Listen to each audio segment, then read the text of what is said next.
Hi, this is the Soul Farm Girl. Welcome to my YouTube channel.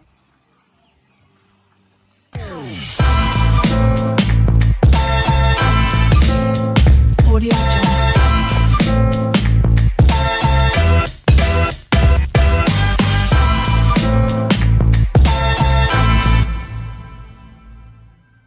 Yeah, so time check. Magsi 6 o'clock na. Alas 3 kami umalis ng farm kasi kanina ang daming nangyari sa daan. Yan, so na flat yung gulong, nagpalit na naman ng gulong, tapos pinaayos.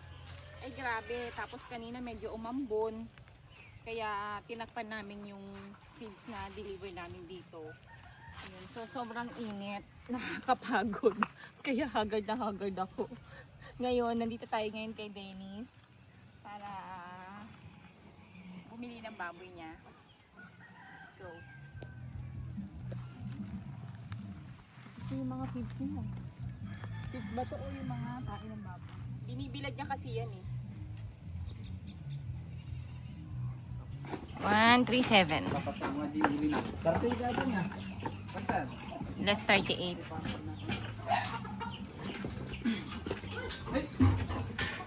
Sana si Baby? Naiwan na pala. Uy. Ayaw niya ang cellphone mo dun. Niwan mo yung cellphone mo doon sa ano?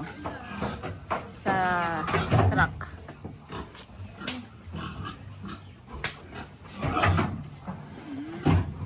Ayan ang ano, inabangan ni Virgilio eh na. Virgilio. Yung merienda ni kay Denny. Ay, ito may coke pa dito. Palabok. 1, 2, Ano? 1, 2, 1, 2, 3? 8. Ah, 1, 2, 8.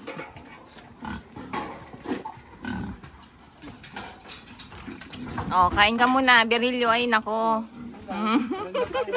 Para may lakas kang magkwento. Ang kasumunod ang daman ha. Berilio, sana lahat ng nagbebenta nagpapakain na, no? Opo. Laging busog yan si Berilio. Alam nyo ba, laging busog yan pag nandito kay Dennis. Saka gusto niya sumama niyan dahil sa merienda. Hey guys, merienda tayo. Anong merienda mo nung nakaraan? Merienda tayo, guys. Sit, diba? Opo. Okay guys. Tapos siomay. Ayos. Sana ganun din kayo, no? Pag ano, laging may pamerienda. Si Sir Alvin may pamerienda rin siya lagi. Hindi sobas, mais, ganun. Hindi ka talaga magugutom. Lalo na ngayon, ang layo ng biyahe namin, grabing init. Ang init kanina, yan, so sobra. Tapos ginutom na ako.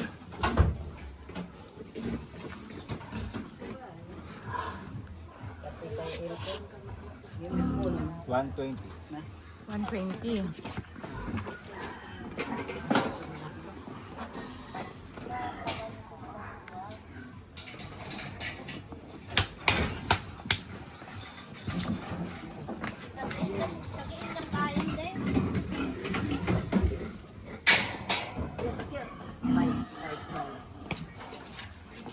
Five po na. Five po na talaga. Kita may pagkita eh.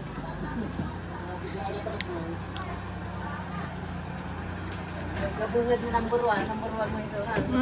Parehas kayo, Berilio. Diba? Ay, tayo to. Sige na, babay na, doon ka na. Kapunta.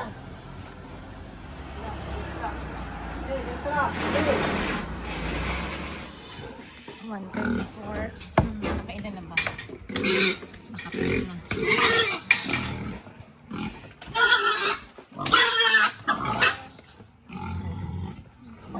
Angkaw na na kita.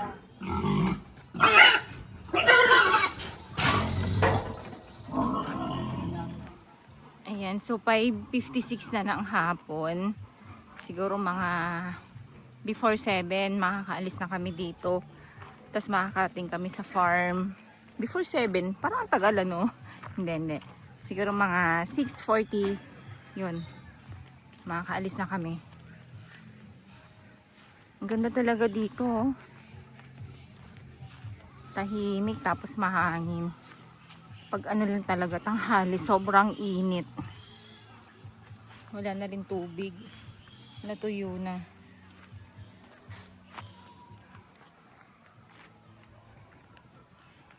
Nandun si Virgilio. Yan. Babantay. Palubog na rin yung araw. Ang ganda.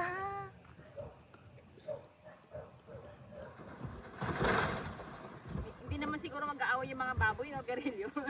Si Virgilio kasi taga-video ko, ayan. So, anong gagawin ninyo kapag may mga pasakoy kayong caretaker sa farm? Yan. So, actually, 8 years na po yung Anika Farm. So, marami na rin kaming mga naging caretaker na pasaway, na mga kawatan. Talagang si Virgilio lang po yung naiwan. Yan. So, meron kami yung una, caretaker namin. Kasi di ba yung sa farm po namin, meron kaming RTL dati. Yan. So, marami kaming mga manok doon na nangingitlog. Yan mo na. Marami kaming manok doon na nangingitlog. Yun. So, pati yung mga itlog ng manok, minsan binibenta nila sa farm. May mga nagsasabi na sa amin na kapitbahay din namin mismo doon sa farm na ganun nga yung ginagawa ng caretaker namin. Tapos meron din kaming caretaker na nagbibenta ng feeds, ganun. Kung ano yung, alam mo yun, kung ano yung mga pinagkukuha nila sa farm kasi nga sa Manila po kami nag-stay talaga kasi doon po nag-work si CPA Doc. Ayan. So dati pa po yun, di ba? Kasi tagal na po namin 8 years. So bali nag-stop lang yun. Tapos may mga caretaker din po kami na kunyari, sabihin nila namatay yung baboy, yung pala binenta. Yun, sa ibang ano po yun sa ibang barangay po yun. Pero within mga Taram area lang naman yun. So marami talaga kaming mga caretaker na ganun yung setup. Tapos yung huli, may caretaker kami na wala kami pinapaalis na caretaker yun. Ano ko lang sa inyo, wala kami pinapaalis na caretaker. Although, alam na namin or nararamdaman na namin na may ginagawa silang kalokohan. Kumbaga sila na yung mismong kusa na umaalis. Yun. So yung last na caretaker namin, yun, umalis din siya. Kasi tapos may ginawa siyang kalokohan. May mga nawalang gamit doon sa farm na bagong-bagong bili lang namin. As in talaga nawala. Pati yung mga, alam niyo yun, yung mga grocery. Kasi weekly po ako nagbibigay ng grocery sa kanila dahil nga libre sila ng pagkain. So nagbibigay din ako ng grocery. Kapag kunyari tinatamad sila magluto, meron na silang mga dilata, mga corned beef, ganyan. Bawal kasi pork Tapos yung mga noodles, para may pangmerienda sila. Pero itong malupit. Kasi yung mga yon walang, kumbaga hindi napapakinabangan ng isang caretaker namin. Kasi, kumbaga yung tagaluto nila, tinatago na nila yun pinapamigay na sa family nila. Kasi nga, taga doon din yung yung family nung caretaker na asawa. Kaya wala rin kami magawa kasi hindi naman namin nakita sa CCTV. Yun lang, sinabi na sa amin. Ano, nag-aaway na sila. Hayaan mo na sila dyan. Yun, so, kayo ba mga kapili, anong ginagawa nyo sa mga caretaker ninyong pasaway, di ba? Alam nyo, sa totoo lang, mahirap talaga mag-alis ng tao, lalo na ngayon, mahirap ang buhay. Yun nga lang kasi, syempre meron din darating yung point na sila na mismo yung umaalis. Yun. So yun lang, parang parang mahirap lang magpaalis, pero dahil nga sa sitwasyon nila na ganun talaga yung ginagawa nila, sila na yung kusang umaalis. So, kaya ngayon, ang hinahanap ko na lang na caretaker issue talagang mapagkakatiwalaan. Hindi ko naman hinahanap yung magaling na caretaker, magaling sa lahat. Kasi pwede naman namin tulungan yun or turuan.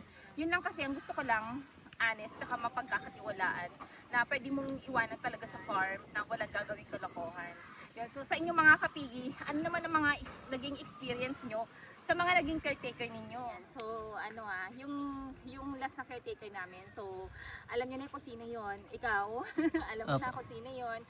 Sana man lang, sana maisipan mo rin magbayad kasi di ba hindi naman namin pinupulot din yung pera Medyo malaki-laki talaga yung nakuha niya sa amin. Yung mga ganun kasing tao, alam mo yon, parang ang hirap kausapin kasi hindi na rin nakikipag-usap sa amin. Hindi maganda yung pagkakahiwalay kasi nga bigla na lang silang umalis ng gabi. Nila lahat yung mga pagkain, yung mga dilata, mga sabon. Yun, sasabihin ko lang sa inyo, libre talaga lahat sa amin. Mga sabon, bigas, mineral, lahat na tubig, yun. So yung kay Virgilio, yun, nililibre na po namin sa kanya yung gin kasi nga sobrang sipag naman ni Virgilio. Tsaka wala yan sa oras. Kahit sa gabi, nagtatrabaho pa rin yan Hindi niya, alam niyo yun, hindi niya tinitignan yung oras, kung anong oras na, kung kailangan ba siyang mag-stop.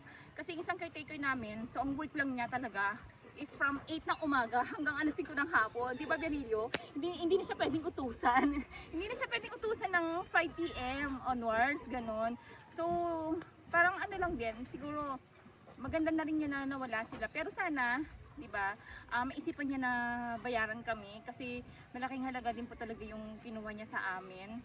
Yun. So, sa mga ano, ewan ko lang kung nakikita niyo yung taong yun. So sana hindi kayo lukohin kung nagtatrabaho man sila sa inyo. Kasi sila mag-asawa talaga, mapapaisip ka na lang na ano, na ganun talaga yung gagawin nila. Kasi para silang sugarol. Yun. So lulong sila sa sugal. Kaya minsan, umi-skip sila sa farm. Yun. So parang may pinupuntahan silang iba na magkikipag-inuman. Although bawal po talaga yun, pero ginagawa nila eh. Kasi hindi naman namin sila nababantayan 24/7, di ba? Kaya ganun talaga yung ginagawa nila. So, yun lang. Ang gusto ko lang ipaalam sa iyo na sana kung gusto mo pang bayaran yung utang mo, yun, mag-text ka naman or magsabi ka na lang kay Annabel. Si Annabel kasi asawa ni Virgilio yun. Yun, so sana kahit paunti-unti lang, di ba? Kasi wala naman kami ginawa sa iyo na ikakapahamak mo. Ikaw mismo yung umalis sa farm, di ba? Tapos kung ano-ano pa yung mga pinagkukuha ninyo ng asawa mo. Nagkakapsat ta. Di nagapa. Di nagkakapsat na kita na. Di nagkakapsat. Ang kakabsat ba dagitahaan? Haanan na.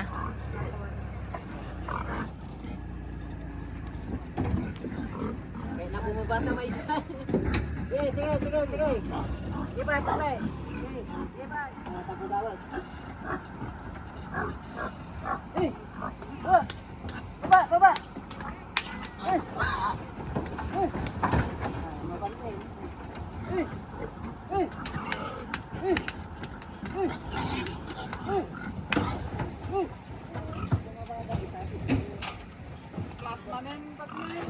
Ala, flat na naman. I-check mo yung gulong ha, baka mamaya ma-flat tayo. Alik. Krek-krek. Dahil nakagatan ni Boss Krek-krekan. Yan, tatlay. Bantay. Bilis, yan. Siguro mga 6:30 tapos na. Kaya tawag na eh.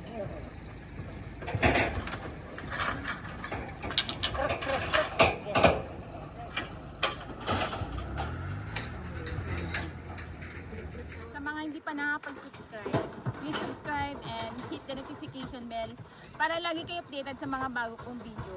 Happy farming everyone!